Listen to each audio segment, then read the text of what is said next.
सुनिए वीर हनुमान रामा, सुनिए वीर हनुमान। राम सियापति जानकी, सबका करे कल्याण। सियापति रामचंद्र की जय, उमापति महादेव की जय, पवन सुत हनुमान की जय।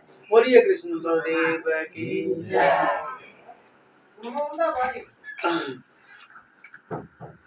तो इंद्र ने कहा कि हे ब्रह्मपुत्र, हे मुनि श्रेष्ठ, हे सर्वशास्त्र विशारद, हे देव, व्रतों में उत्तम उस व्रत को कहिए जिससे प्राणी संसार के दुखों से मुक्त हो जाए। और हे विप्र, उस व्रत को कहिए जो ऐश्वर्य और मोक्ष को देने वाला है।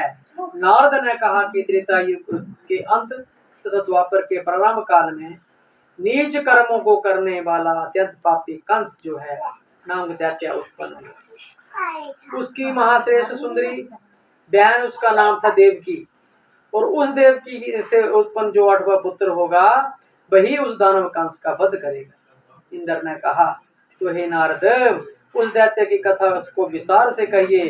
क्या देवकी का 8वां पुत्र अपने मामा कंस का वध करेगा? तो नारद ने कहा कि किसी समय उस दुरात्मा पापी दैत्य कंस ने एक बार जो है कि ज्योतिषी से पूछा कि विप्र, मेरी मृत्यु किस प्रकार से होगी?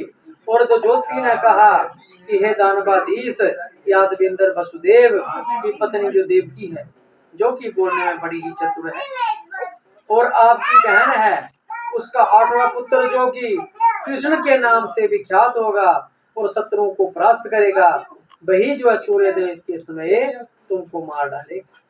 तो कंस ने कहा कि देवकी, हे बुद्धिमानों में श्रेष्ठ, विचार पूर्वक कहिए किस मास, किस दिन और किस समय में मुझे कृष्ण मारेगा? तो देवज्ञा ने कहा, हे दानेश्वर, माघ मास के शुक्ल पक्ष की सप्तमी तिथि को महात्मा कृष्ण के साथ तुम्हारा भयंकर युद्ध होगा और उसी संग्राम में तुम्हें जीत कर वह मार डालेगा। इसलिए हे कंस, तुम अपनी रक्षा करो। नारद ने कहा कि हे देवराज, ज्योतिषी के द्वारा इस प्रकार बताया हुआ कि कृष्ण कंस को मारेगा, इसमें कोई भी संदेह नहीं है, कोई संशय नहीं है। जो उन्होंने कहा है वो होकर रहेगा। तो इंद्र ने कहा कि मुनि, तुम दैत्य की जो कथा है उसे कहिए और कैसे कृष्ण की उत्पत्ति होगी, तो कृष्ण के द्वारा कंस कैसे मारा जाएगा और किस प्रकार जो है बार बार के साथ युद्ध होगा। तो हे ब्रह्मपुत्र, हे मुनि श्रेष्ठ, उस पूरी कथा को जो है विस्तार पूर्वक मुझसे कहिए। कंस नाम के महादैत्य ने अपने द्वारपाल से कहा, मेरी बहन जो देवकी है उसकी तुम पूर्ण रक्षा करना और उस दो द्वारपाल के जैसे याद किया कि ऐसा कहने पर उसकी उसी समय देवकी दुखित हो जल लाने के बहाने घड़े को लेकर के एक तालाब पर चली गई।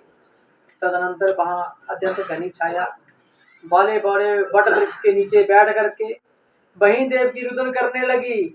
और उस समय जो है एक यशोदा नाम की स्त्री को आकर के देवकी के प्रति बड़ी सुंदर वाणी द्वारा कि हे बहन, तुम क्यों रो रही हो? तो हे कल्याणी, मुझ पर कृपा करके कहो। तब दुखिता देवकी ने यशोदा से कहा कि बहन, बड़ा पापी और दुष्ट कर्म करता कंस नामक मेरा बड़ा भाई है। उसने दुर्बुद्धि के कारण मेरे पुत्रों को मार डाला है। तो हे नंद बलवे, इस समय मेरे गर्भ में 8वां पुत्र है, इसमें संशय नहीं कि वह 8वां पुत्र रूपवान और सुपुत्र होगा और कंस उस पुत्र को मारेगा। तो यशोदा ने कहा कि प्रिय, कांते रो मत, मैं भी गर्भवती हूँ। यदि मेरे कोई कन्या उत्पन्न होगी तो तुम पुत्र के बदले उस कन्या को ग्रहण कर लेना। तदनंतर यशोदा ने कहा कि तुझे मैं सुतार्थ कन्या दूंगी। सत्य कहती हूँ। ऐसा पुत्रार्थी यशोदा कहने लगी। तदनंतर महादुष्ट कंस ने द्वारपाल से पूछा कि देवकी कहाँ है? तो उस समय घर पर दिखाई नहीं दे रही। तो द्वारपाल ने दैत्या कंस के आगे नम्रता पूर्वक कहा कि स्वामिनी, कल्याणी देवकी जल लाने के लिए तालाब में गई। तो द्वारपाल की वाणी सुन करके कंस बड़ा भारी क्रोधित हो और कहने लगा, तू इसी समय वहां पर जा और जहां देवकी गई है आज्ञा पा करके उस द्वारपाल ने देवकी को देख करके वाक्य कहा, हे देवकी बहन, किस कारण से तुम यहाँ आई हो? यो कंस का के सेवक तथा द्वारपाल के पूछने पर देवकी ने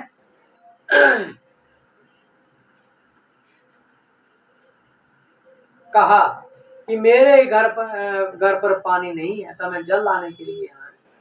द्वारपाल से इतना कह करके देवकी अपने घर आ गई। उधर कंस ने भी अपने घर आकर के द्वारपाल से कहा कि अपने घर के भीतर रहती हुई इस बहन की रक्षा करना। और कंस स्वयं भी उस देवकी की रक्षा करता था। कंस ने अपनी बहन को घर के भीतर बंद कर दरवाजों के ताले लगा करके बार शूल और मुदगर लिए हुए दैत्यों को नियुक्त किया और इस प्रकार उनकी व्यवस्था करके विजय मंदिर चला गया। वहां पर भी वह दिन रात सोता नहीं था, उसको इसी प्रकार देवकी की रक्षा करता। तो एक समय जड़ा है बदलिया। सिंह राशि में सूर्य आकाश मंडल के जलधारी मेघों से गिर जाने पर भाद्रपद मास जेड़ा कामी हुआ है। कृष्ण पक्ष की अष्टमी की आधी रात 12 बजे के बाद को वृक्ष राशि में चंद्रमा रोहिणी नक्षत्र में बुधवार के सौभाग्य योग में संयुक्त चंद्रमा की अर्धरात्रि के होने पर आधी रात के उत्तर एक घड़ी जिसका फल श्रुति स्मृति और पुराणों में वर्णन किया है, कभी झूठ नहीं, इसमें तनिक संशय नहीं है। ये इंद्र ऐसे विजय नाम के शुभ मुहूर्त में कृष्ण भगवान का जो है वो जन्म हुआ और उसी क्षण जो है सारे दरवाजे खुल गए। इधर द्वारास्थ अस्त्रधारी सब दैत्य मूर्छित हो गए और उसी समय वसुदेव जी देवकी के आगे उठ खड़े हुए। देवकी ने अपने स्वामी से कहा कि स्वामी शीघ्र ही उठो, इस पुत्र को लेकर के गोकुल में चले जाओ। तो देखो भगवान ने जी माता पिता बिना ऐसे ऐसे कष्ट सहना पे आंखों छोटे छोटे क्या एक छोटी छोटी कठपुतलियां, ठीक है। तो देवकी ने अपने स्वामी से कहा कि स्वामी जो है तुम अति शीघ्र चले जाओ। तो हे यादव श्रेष्ठ, यशोदा को कन्या उत्पन्न हुई है, उसे ले आना। तदनंतर देवकी के पति यत्न से पुत्र को लेकर के यमुना की ओर चल दिए और मार्ग में जाते हुए उस पूर्ण जल वाली नदी को देख करके वसुदेव बड़े चिंतित हुए और मधुर वाणी में बोले कि मालूम पड़ता है कि आज मेरी मृत्यु यहीं पर हो जाएगी, क्योंकि यमुना बड़ी बारी आयु थी और पुत्र के जीवन का भी संदेह नहीं है, यहाँ पर उपस्थित हो गया। यो मन पर बड़ा विचार करके उन्होंने यमुना नदी में प्रवेश किया। अथाह जल वाली यमुना श्री कृष्ण जी के चरण स्पर्श करते ही क्षण मात्र में थोड़े जल वाले किन्ने के काम किया यमुना ने उफान किया जी तुझे भगवान कृष्ण के चरण थे से चरण छूते करने तेरा जरा भेग है से बिल्कुल खत्म हो तथा थोड़े जल वाली हो गई। तदनंतर वसुदेव जी गोकुल में नंद के घर में जाकर के जो है वहां पर पहुंच गए और उनकी धर्मपत्नी ने कहा इस प्रकार बालक को यशोदा को समर्पित कर दिया और अपने वचन की रक्षा करते हुए यशोदा को अपना पुत्र दे करके उन्होंने कन्या को शीघ्र ही लेकर आ गए। यमुना को पहले की तरह लांग कर मथुरा नगरी में